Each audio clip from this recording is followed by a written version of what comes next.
வணக்கம் நண்பர்களே. இன்று எக் இடியாப்பம் தாங்க செஞ்சுருக்கேன். சிக்கன் கிரேவியோடவும் சாப்பிட்ருக்கோம், மட்டன் கிரேவியோடு சாப்பிட்ருக்கோம், தேங்காய் பால் சேர்த்து சாப்பிட்ருக்கோம், வெஜ்ஜு குருமாவோடவும் சேர்த்து சாப்பிட்ருக்கோம். இப்போ வெரைட்டியாக எக்கு சேர்த்து செஞ்சுருக்கேங்க. நல்லாவே வந்திருக்கு இடியாப்பம், எக் இடியாப்பம். வாங்க எப்படி செய்கிறதுன்னு பார்க்கலாமா? அதுக்கு முன்னாடி சப்ஸ்கிரைப் பண்ணுங்கள், லைக் பண்ணுங்கள், ஷேர் பண்ணுங்கள், கமெண்ட் பண்ணுங்கள். வீடியோ பார்க்குறீங்க, சப்ஸ்கிரைப் மட்டும் பண்ண மாட்டேங்கிறீங்க ஃப்ரெண்ட்ஸ். சப்ஸ்கிரைப் பண்ணுங்கள் ப்ளீஸ். வாங்க வீடியோக்குள்ளே போகலாம். அதுக்கு தேவையான பொருட்கள்: ஃபஸ்ட்டு இடியாப்பம். நான் 15 இடியாப்பம் எடுத்திருக்கேங்க. ஆமாம், இதை தான் நாம் சின்ன சின்ன பீஸாக செஞ்சுக்க போகிறோம். கொஞ்சம் உதிரி உதிரியாக ரெடி பண்ணி வச்சுருக்கேங்க.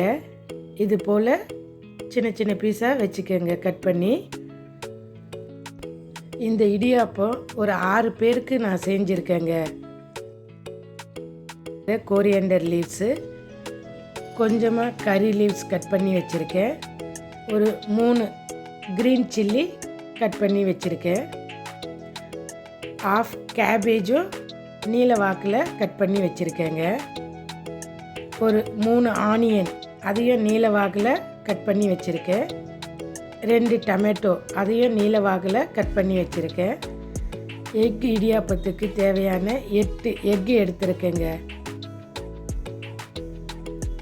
இப்போ ஒரு ஸ்டவ்வில் பேன் வச்சு 4 டேபிள் ஸ்பூன் ஆயில் சேர்த்து அது நல்லா ஹீட் ஆகட்டுங்க. நல்லா ஹீட் ஆன பிறகு நம்ம பொடுசாக கட் பண்ணி வச்சுருக்கோம் இல்லைங்களா, க்ரீன் சில்லி ஆட் பண்ணுறேன்.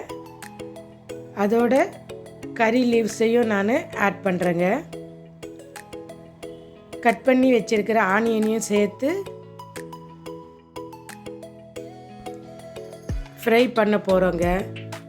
ரொம்ப ஃப்ரை பண்ண வேண்டாங்க, ஆஃப் குக் ஆனால் போதும். நம்ம ஃப்ரைட் ரைஸ்க்கு யூஸ் பண்ணுவோம் இல்லைங்களா, அதே டெக்னிக் தாங்க. ஆனியன் மீடியமாக ஃப்ரை ஆனதும் நம்ம பொடுசாக கட் பண்ணி வச்சுருக்குறோம் இல்லைங்களா கேபேஜு, அதை இப்போ நான் சேர்க்க போகிறேங்க. கேபேஜையும் சேர்த்து அதையும் ரொம்ப குக் பண்ண விடாதீங்க, ஆஃப் குக் ஆனாவே போதுங்க. அதையும் நல்லா கலந்து விடுங்க. நல்லா கலந்து விட்டுட்டு இப்போ நம்ம எக்கு சேர்க்க போகிறோங்க.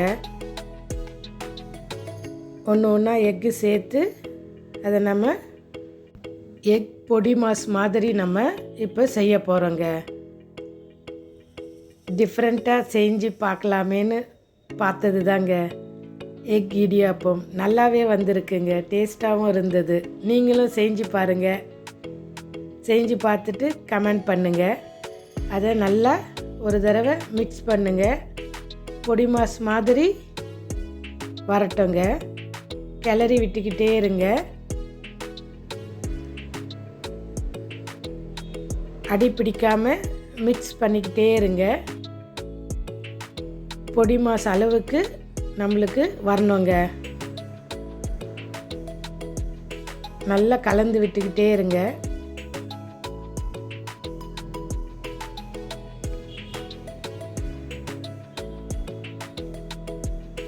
இப்போ நம்ம நல்லா கலந்து விட்டு அதை இன்னொரு பவுலுக்கு ட்ரான்ஸ்ஃபர் பண்ண போகிறோங்க.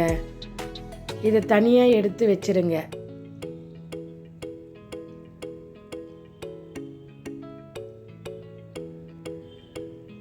தனியாக எடுத்து வச்சுட்டு அதே பேனில் ஒரு 2 ஸ்பூன் ஆயில் சேர்த்து அது ஹீட் ஆனதும் 1/4 teaspoon Kashmiri chilli powder, 1/4 teaspoon turmeric powder,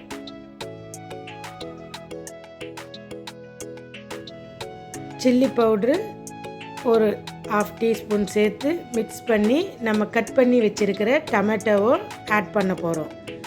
இதுவும் ஃபுல்லாக குக் ஆக வேண்டாங்க, ஆஃப் பாயில் தான். இதோட நம்ம சால்ட்டு தேவையான அளவுக்கு சேர்த்து மிக்ஸ் பண்ணிவிட்டு நம்ம பொடி பண்ணி வச்சுருக்கோம் இல்லைங்களா இடியாப்பம், அதை சேர்க்க போகிறோங்க. அதை சேர்த்து நல்லா மிக்ஸ் பண்ணி விட போகிறோம்.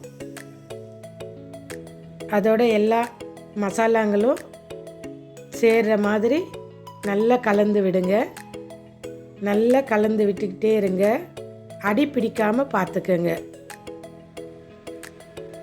ஒரு சேர கலந்து விட்டுட்டு இப்போ நம்ம எக் பொடி மாஸ் பண்ணி வச்சுருக்கோம் இல்லைங்களா, அதை இதோட நம்ம மிக்ஸ் பண்ண போகிறோங்க.